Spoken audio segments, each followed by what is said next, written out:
So, my name's Arun Alagappan, and I love to tutor.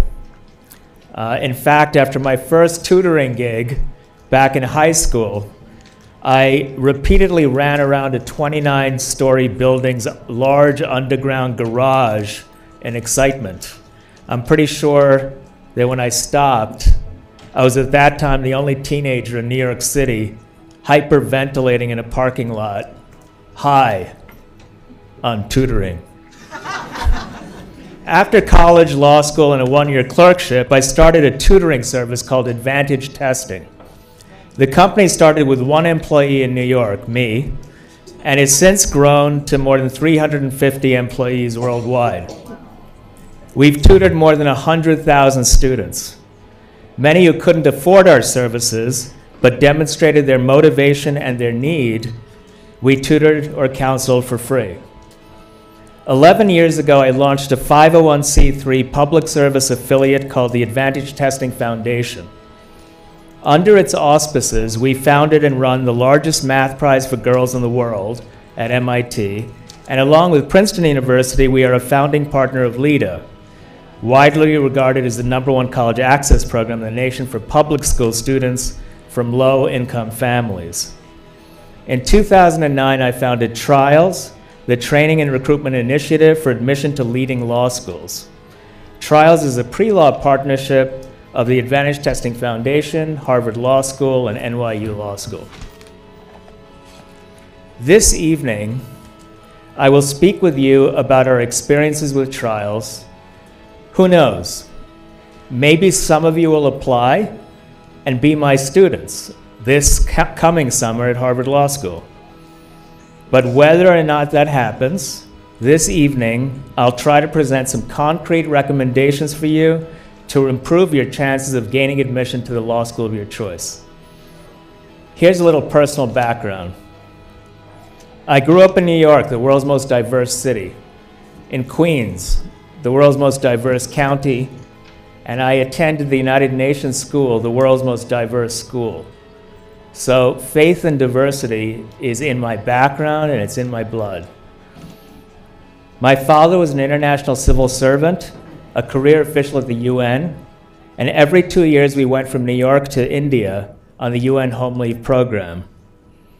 On one such visit, when I was 9 years old, my two brothers, my sister, and I squeezed into the back seat of our grandparents' car. As we drove through the unpaved streets of a small village, I stared listlessly at my reflection in the tinted window a few inches from my face. We stopped at a crossroads, and I heard a rapping on the glass. I rolled down the window, yet somehow found myself still staring at my reflection. I was so startled, it took me a moment to realize that the dark-skinned apparition before me was actually another boy my age. Hand outstretched, he stood outside our car wearing only a tattered pair of khaki shorts. Otherwise, I might have been looking into a mirror. As I stared into his eyes, I saw a glimmer of recognition. He too had noticed our resemblance, and for a moment, neither of us moved. Then I handed him a coin my grandmother had given me, and he strolled off without looking back and without a word. This encounter has haunted me throughout my life. It has reinforced an important sense of humility about my place in the world. Whatever challenges we may have faced as an immigrant family in Queens paled in comparison to the daily struggle of that boy and millions like him around the world. So whenever my ego starts to get the better of me, I recall that boy, the virtually identical faces that connected us, and the vast worlds of difference that kept us apart. I learned firsthand that day and countless times thereafter that opportunities in life can be strongly influenced by our circumstance. That's why I believe it's up to all of us to work hard to expand opportunity. I founded the AT Foundation to advance the academic and professional ambitions of underrepresented students, those who have historically had limited opportunities for higher learning. The foundation's guiding principles are innovation and efficiency. By forging partnerships with leading universities and public service organizations, we seek to pool the resources already available in our country and deploy them where they are needed most. So what do we do at AT and the AT Foundation? We teach and we counsel. We help students achieve optimal results in high school, college, graduate school, and beyond. We view tests as an opportunity for learning because we have found that with the right approach, long-term rigorous preparation can help students of every background succeed in their academic and professional lives. This outlook has been fully realized in Trials, a program founded on the premise that outstanding leaders from groups that remain underrepresented at the nation's law schools would thrive in the legal profession if only given the chance. In terms of diversity, the law stubbornly lags other highly skilled professions. We need more African American, Hispanic, and Native American judges, professors, lawyers, and mediators.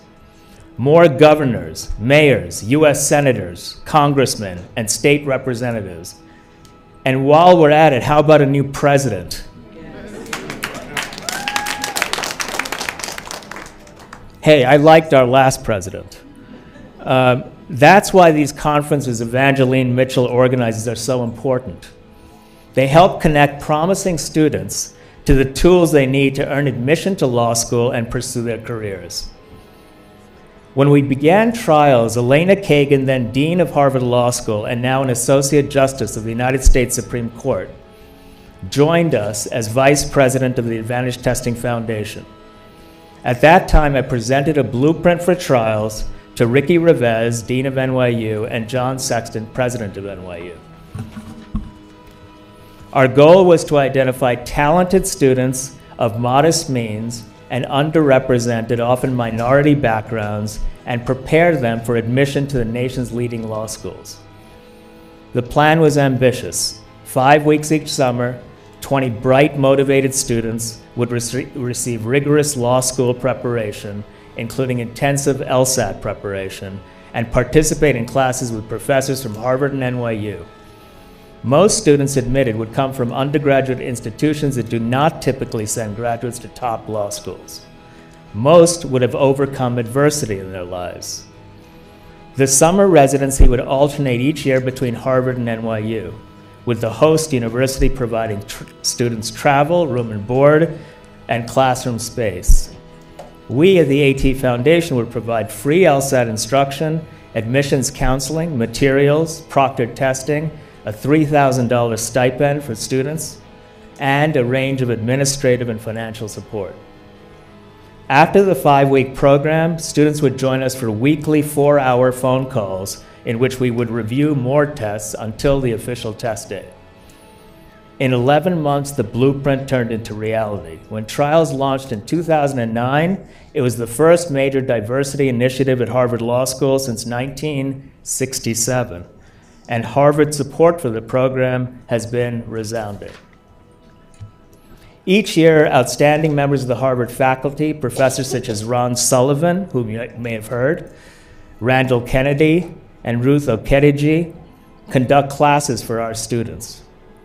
Jessica Sobin, Harvard's Dean of Admissions, brings her team together to conduct workshops with trial students. Harvard Law School Dean John Manning has extended the tradition of personally conducting classes for every trials group, just as Dean Martha Minow did before him. Indeed, I'm particularly honored that these 3 consecutive deans of Harvard Law School have joined the Advantage Testing Foundation Board of Trustees. Over the last decade, we've enrolled 10 classes in our trials program. Here are some facts and figures. Each year, we receive more than 2,000 applications for the 20 spots. The first year, we received more than 5,400 applications. And then word got out that it was very selective, so the pool became more self-selecting. Successful applicants possess strong academic records and strong evidence of commitment to the public good. They also submit compelling personal statements. The majority of trial students attended colleges that do not typically send their graduates to top law schools. The median trials LSAT score so far, to begin with, was at the 40th percentile. At the end of the program, it was at the 88th percentile. And many, many students scored above the 90th percentile, including some at the 99th. More than half of trials alumni are first-generation college students. The median household income of trials students in recent classes has ranged from $34,000 for the family to $48,000. Trial students are diverse. 53% of our trials alumni identify as Black or African American. More than 15% of our alumni attended a historically Black college or university as an undergraduate. Notable alumni include Derek Parker, a 1L here at Harvard Law School, who was the valedictorian of Morehouse College, and Michael Tubbs, Stockton, California's youngest and first African American mayor. Trial students had been admitted to all of the top 10 law schools, and more than 80% of trials alums currently enrolled in law school attend a top 10 law school. 26% of our alumni have earned admission to Harvard Law School. 5 alumni have been selected for full scholarships at NYU Law School. Trials alumni include 2 Marshall Scholars, a Rhodes Scholar, and 3 Rhodes finalists. Trials alumni are now serving in government, NGOs, politics, legal aid. Other alumni are working as lawyers in organizations such as the NBA, the NAACP, and at leading corporate law firms, including Ropes and Gray, Sullivan and Cromwell, Cravat, Swain and Moore, Wachtell Lipton, and Davis Polk. During the 5-week residency, students are in class for at least 8 hours a day. They work late into the evenings, reviewing material in sessions, in groups, and on their own. On weekends, they take full-length practice exams. And you know how they spend most of their Saturday nights? Studying. Trials reminds us that the idea that the best scholars, the best lawyers, the best leaders might all emerge from a narrow, racially and socioeconomically homogeneous population is just plain stupid. A nation is strongest when it draws leaders from every background and from every talent pool. Of course, as a society, we're quick to express our commitment to equal opportunity, colorblindness, diversity, public service. We're quicker still to celebrate the triumph of merit over prejudice. But we seem reluctant to put in the effort to maintain a society that exemplifies such values. We criticize, we look for shortcuts, and then we complain when we've fallen short. Trial students reject this approach to life. They are bold, creative, energetic, and unified by a shared ambition and purpose. By the time they finish the program, they welcome tests, whether with number 2 pencils or in life itself, as opportunities to prove themselves. And they stare down all those who would dare them to succeed. Now, it's clear that one reason trial students achieve so much is that they're highly motivated. But trials also shows that the nation's law schools are committed to diversifying their enrollments. Harvard Law School has been a terrific partner. In many respects, the law school here has led the way. One example is that Harvard's hosting this conference. Another is that Harvard Law School recently began, and here we go with the tests, accepting the GRE, as well as the LSAT, for admissions purposes. Following Harvard's lead, more and more law schools have announced that they would begin accepting the GRE for admission. When announcing this change in policy, Dean Sobin and her colleagues reasoned that offering more testing options would diversify the applicant pool. Giving applicants a choice of tests would encourage more qualified students to apply. Dean Sobin was right. After implementing the plan, Harvard Law School received 32% more applications last year and enrolled one of its most diverse classes in its history. At trials, we'll continue to prepare students for the LSAT for the simple reason that all law schools accept the LSAT. And today, only 15% accept the GRE. But I recommend that you take whichever test offers you the best opportunity for success, so long as the law schools you're most interested in accept that test. Of course, whether you're preparing for the LSAT or the GRE, your approach should remain the same. Long-term rigorous preparation, master the content, develop your skills, no tricks, no shortcuts. The good news is that quite a few schools now give you the opportunity to choose the test. Are you a STEM major with strong math skills who finds the LSAT reading challenging to finish in 35 minutes? The GRE may be a good option. Maybe you're considering a joint degree and the second program requires a GRE score. You no longer need to take 2 tests to apply to both law school and grad school. This evening, we are distributing handouts that summarize some considerations when choosing between the GRE and the LSAT. You can get those handouts on the way out. Let me highlight some of the important points. You can find a current list of law schools accepting the GRE in the handouts. Before deciding to take the GRE or LSAT, carefully research the current requirements of the schools to which you're applying. Try not to limit your options. The schools to which you want to apply should help determine which test you choose. For many of you, the content of the GRE will be more familiar than that of the LSAT. The scored components of the GRE are 2 writing tasks, 2 math sections, and 2 verbal reasoning sections. The LSAT has 2 argument sections, 1 reading comprehension section, and 1 logic game section. Both exams include an experimental section which does not count toward your score.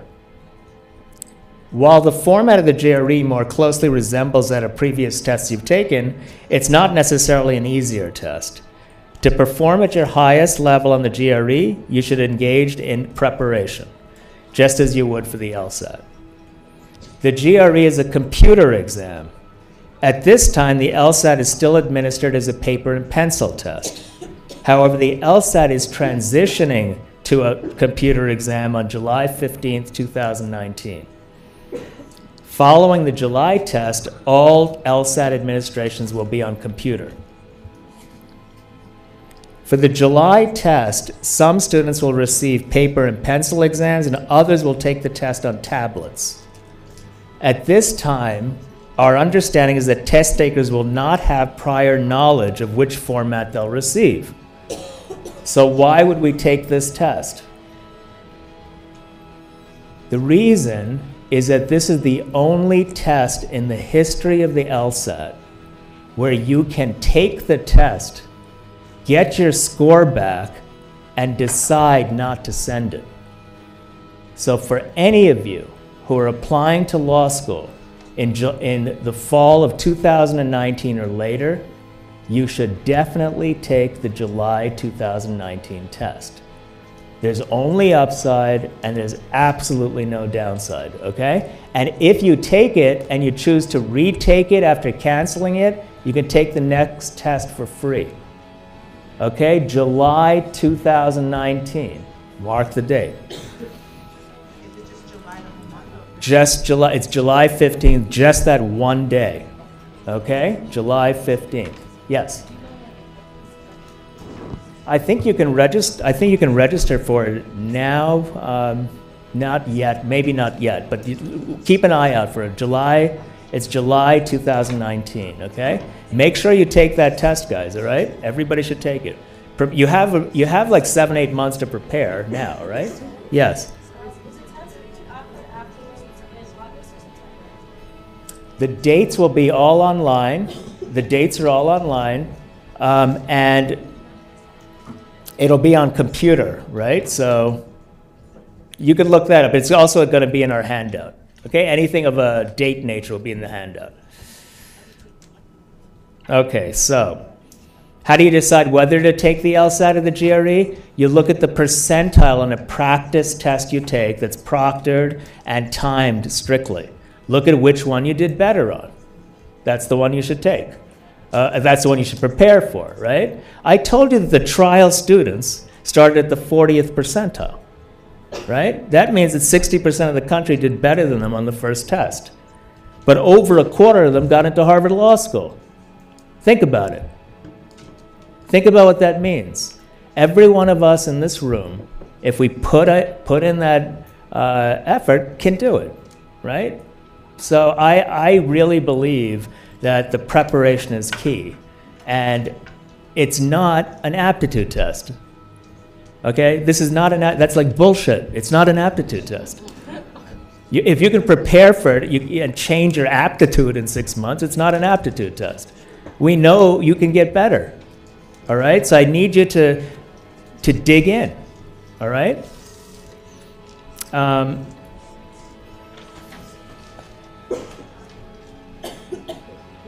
Okay, so the other thing I want to talk to you about, obviously the GPA is important, and obviously the LSAT or the GRE is important. I want to talk to you a little bit about a thing that we've done. We put out something, it's called Self-Study at atfoundation.org, and it's free guidance and an approach to how to prepare for the LSAT or the GRE. I'm going to say it again, it's one word, self-study at atfoundation.org. Okay, it's a protocol to help you study for free. Okay, self-study at atfoundation.org. If you go on there, you'll get some login credentials, and then you can get some material. All right. Now, beyond the LSAT, GRE, and GPA, another important component is the law school personal statement. It represents the only opportunity in the application for you to convey a sense of your character and personality beyond the statistics and numbers. So it can be an important factor in admission. The personal statement for law school should first and foremost be personal. Put yourself into it. Make sure that only you could have written it. Share your passion, share yourself. In that context, you may choose also to view it as a kind of legal brief, an argument for admission. Make your case for admission. Be precise. You may want to exhibit your analytical ability, your writing skill, or your attention to detail, but most of all, you should try to convey the clarity of purpose in your life. Be authentic. Tell your story and make it personal. So what should you not do in a personal statement? You shouldn't have typos. Okay. I know law schools will automatically reject your application if there's a typo. I know for a fact, right? So proofread carefully. And you shouldn't submit an application to Boston University Law School and write, "That's why I want to go to Georgetown Law School." Believe me, people do this. Okay? And once you do something like that, you're out of the batter's box. Avoid cliches and don't be vague. If you write that you want to go to law school because you find constitutional law interesting or academically challenging, or because you always win arguments at the dinner table, you will not get into law school. As you write, think about how you might advance the mission of the law school or the legal profession or society itself. I taught one student who sought expertise in transnational business law because she wanted to found an NGO that would help launch small businesses run by women in the developing world. I met another student who aspired to be a seminal figure in the development of legislation governing genetic engineering. Don't they sound more interesting than someone who claims he wants to go to law school because he's been arguing since he's 4 years old? So the first step is to do some hard thinking about what you hope to accomplish and how a law degree will help you. You don't have to be as precise in your career aspirations as the students I mentioned, but it could help. It also helps if your argument for admission is corroborated by facts and experiences. Try to think of the law school personal statement as a story, the main character of which is you. What motivates you? Describe your previous experiences as chapters in your life that helped you come to the realization that the law is your ultimate calling. Thus, in each stage of the essay, your character acquires a deeper understanding that leads her further down a path, the natural destination of which is law school. Ideally, each paragraph advances this idea that studying law would be an excellent application of your unique combination of talents, interests, and experiences. Then the logical conclusion of the essay that you apply to law school will also strike your readers as the most fitting conclusion to your experiences to date. Now, I hope that you'll allow me to speak candidly for a moment. I feel I must say this, even though we are at a pre-law conference. Not everyone should go to law school. You should only go if law school will position you to achieve your goals. Law school is very expensive. While financial aid is available, as you've heard with the speaker before me, very few candidates are awarded full tuition scholarships. This is in part because law schools recognize that you make a lot of money or can make a lot of money once they give you their degree.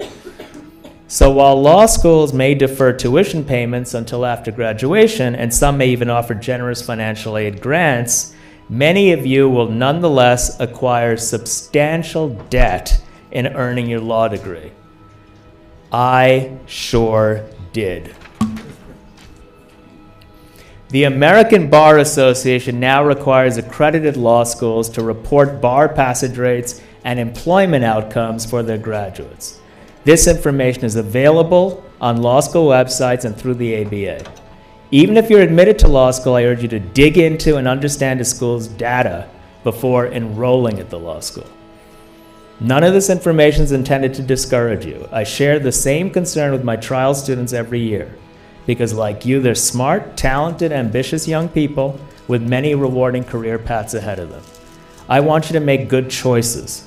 If you're certain that the law school is the ideal arena in which you can achieve your professional objectives, then by all means, go hard and get after it. So you have a lot to think about, and you can begin by thinking about your purpose. The philosopher Nietzsche once wrote, "The purpose of every man's life is to regain the seriousness he had as a child at play." What he means, I think, is that the purpose of every person's life is to be inspired by what you do, to find your calling and to pursue it. Only by engaging in work that captivates you can you become fully realized. And when you make such work your life's pursuit, those secondary benefits of generating an income, serving one's communities, making the world a better place will follow naturally. Today, you stand collectively as a proud and impressive refutation of the grim statistics that dare young persons of color to dream about success. You are proof of the proposition that hard work, determination, intelligence, and ambition can help overcome discrimination. You can help lift up individuals, communities, the nation, the world. I urge you to try. So, my friends, future lawyers, future leaders, here's what I hope for your days ahead. I hope you'll think constructively as well as critically. I hope you'll serve your communities even as you challenge authority. I hope you'll develop a passion for lifelong learning and for life well lived. And I hope that as you pursue your goals with vigor and courage, you remain guided by the virtues of empathy, kindness, and respect for all human beings. In this way, you will live and work with the seriousness of a child at play, and you will honor those who came before you. May peace, happiness, love, and good fortune follow you always, and may the force be with you.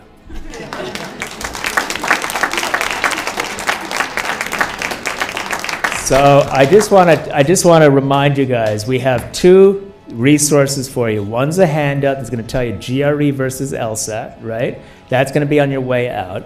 The other is our website, which is going to guide you to self-study if you don't want to spend any money on tutoring or anything else, okay? Both of those are the resources. Are there any questions? The website is...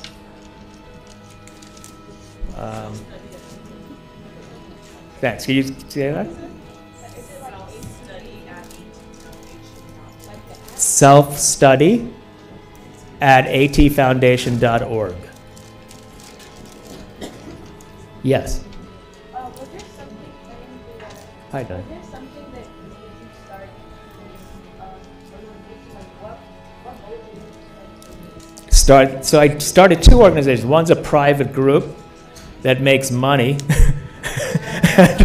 And that with that money, I started the other group.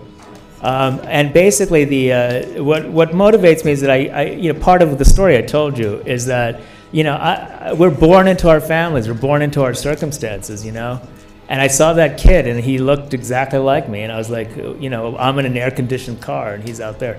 So I mean, to me, growing up in New York, when I grew up in New York in the 60s, there was a time of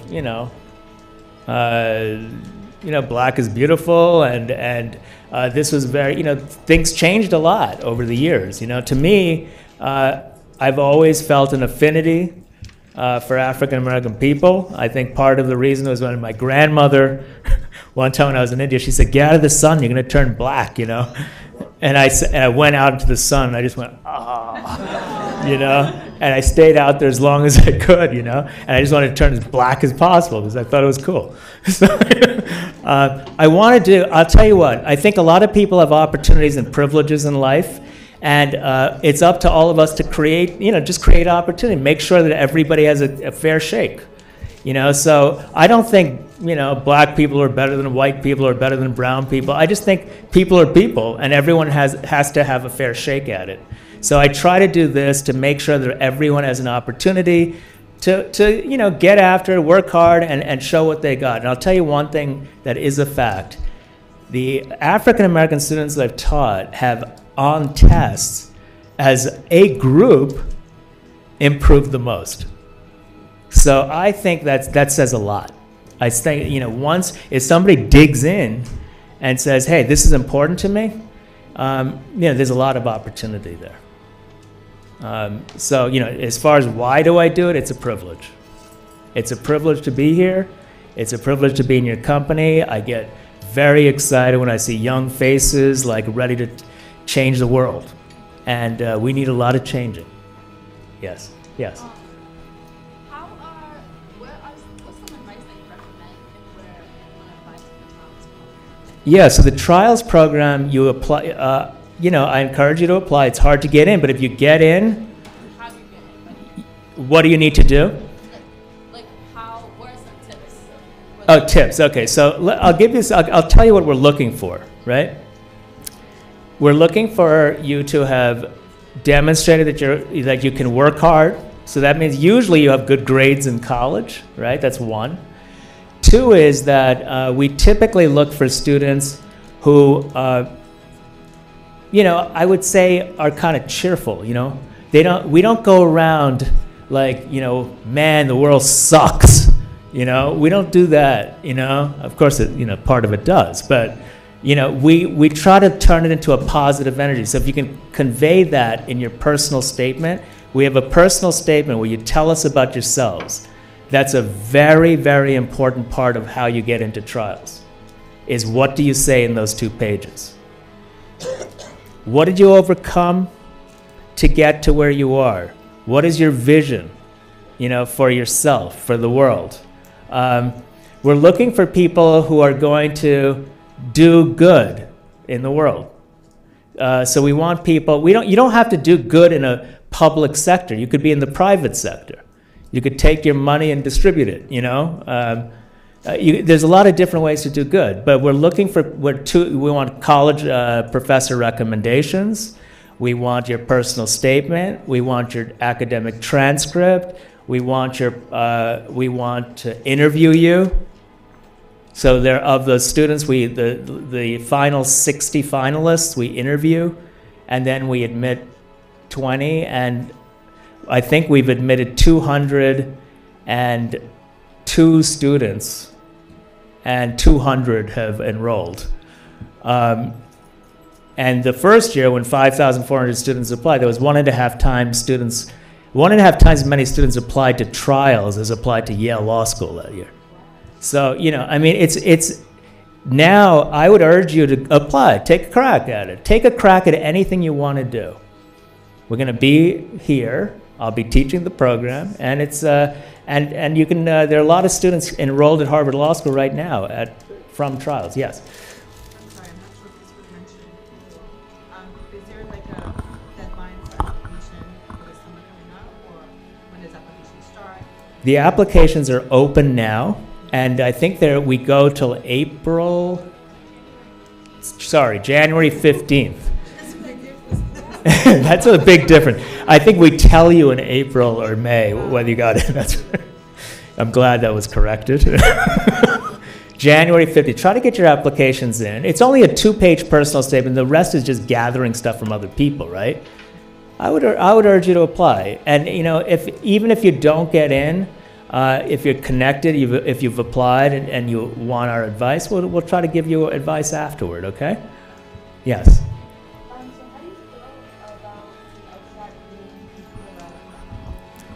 You know, it hasn't happened yet, so it's hard to say. I do think that given this free pass, July 2019, got to do it. I mean, if you're going to think about going to law school, you know, and you want to be logical about applying to law school, and, you know, they're testing logic, it would be utterly illogical not to take that test. There's absolutely no downside, right? So definitely take that test, yes.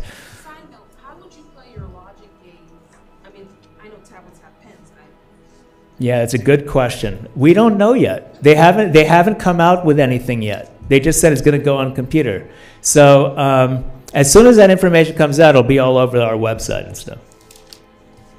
Yes? Thank you for your time. Does the child program have any GPA cutoffs, or is every application? I'm sorry, I couldn't hear you. Are there any GPA cutoffs, or are there GPA cutoffs?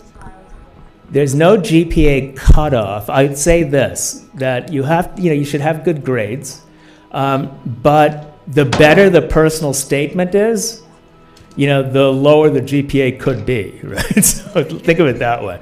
I mean, if you write like a crazy good personal statement, you know, we will, as long as you have good enough grades, consider you. The one thing, if you get a 10 out of 10 on the personal statement, is we grade it, we interview you. It doesn't matter what you know. We tend to interview anyone with a 10 out of 10. Yes. Can you give an example that it has to be specific necessarily, but it's like a relative picture of how? Okay, so I'll give you a 10 out of 10. This is just an example. We've had a lot of 10 out of 10s, but this is an example of a 10 out of 10 that I hope isn't in your lives, okay? So I'll tell you why. So a young man applied to our program, and the first line was, you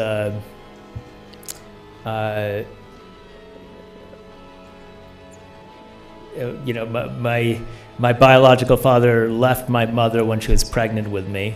My brother's in jail. My other brother's a drug addict. He went on and on like this, literally one, you know, really distressing sentence after another, 14 sentences like this. Short sentences. Nobody in his family had gone past 8th grade. You know, every single statement like this, 14 in a row. First paragraph. The entire first paragraph was one distressing statement after another. Short. It was not editorializing, it was just simple statements of fact. And then the first sentence of the second paragraph was, but this is not a sob story, this is a success story. And the rest of his piece was all about what he had done for other people and what he had done to succeed in school. And to me, that's a 10 out of 10.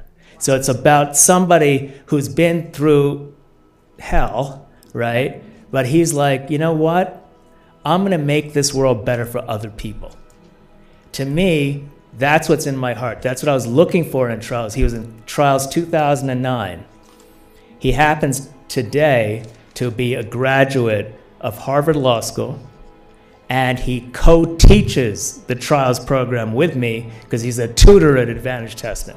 So, I mean, that's a 10 out of 10. Yes. It's not much of a question. It's just really a statement to pray. Like you just shared with the story about the guy. Sometimes I think that we try to replicate other people's work and try to like come up with our own sob story, or not necessarily a sob story, but just our heart and our troubles. And sometimes I feel like we kind of maybe take away from something else that we write about than just our troubles, because you can find strength in other things than just the obstacles and trouble, or just, maybe just where you're trying to go. But I've actually been working with somebody on my stage, and that's something that they share. Beautiful. That's a fantastic question.